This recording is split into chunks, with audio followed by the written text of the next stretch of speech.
കുട്ടിക്കാലത്ത് നിന്നോട് പറഞ്ഞ ആ കഥ, പേർഷ്യൻ സാമ്രാജ്യത്തിലെ സുൽത്താൻ എത്ര വലിയ പ്രശ്നമുണ്ടായാലും തന്റെ ശക്തമായ സൈന്യത്തെ ആശ്രയിക്കാതെ പരിഹാരം തേടിയത് ഒരാളോട് മാത്രം. അവന്റെ പേര് അറിയാം ബാബ.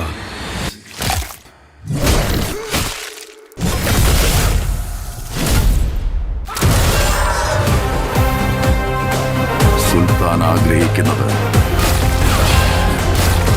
നടത്തിക്കൊടുത്തവൻ.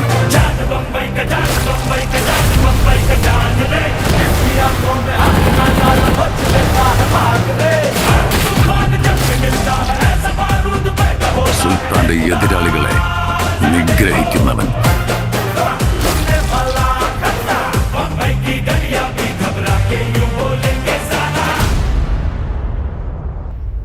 ഈ കഥ തുടങ്ങുന്നത് 1000 വർഷങ്ങൾക്ക് മുമ്പാണ്. മുഹമ്മദ് ഗസ്നി, ചെങ്കിസ് ഖാൻ എന്നിവരുടേതിനേക്കാൾ ക്രൂരമായ ഒരു അക്രമസംഘമുണ്ടായിരുന്നു.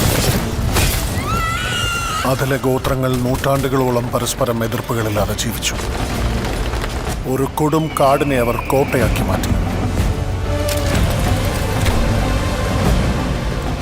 ആ കോട്ട ഒരു സാമ്രാജ്യമായി വളർന്നു.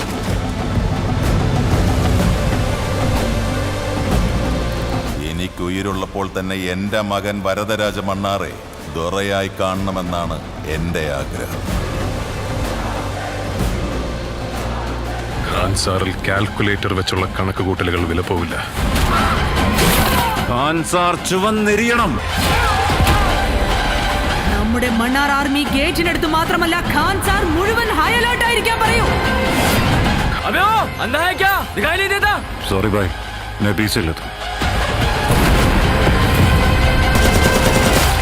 കൈത്തളകൾക്ക് വേണ്ടിയും കഷ്ണങ്ങൾക്ക് വേണ്ടിയും പോരാടിയത് മതി. എന്റെ കൺമുന്നിലുള്ളതെല്ലാം എനിക്ക് വേണം.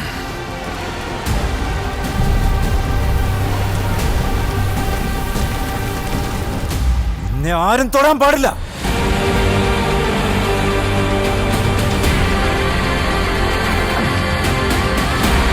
ഖാൻ സാർ ഒരുപാട് പേരുടെ കഥ മാറ്റിയിട്ടുണ്ട്. പക്ഷേ ഖാൻ സാറിന്റെ കഥ മാറ്റിയത് 2 ഉറ്റ സുഹൃത്തുക്കൾ ബദ്ധവൈരികളായി മാറിയപ്പോഴാണ്.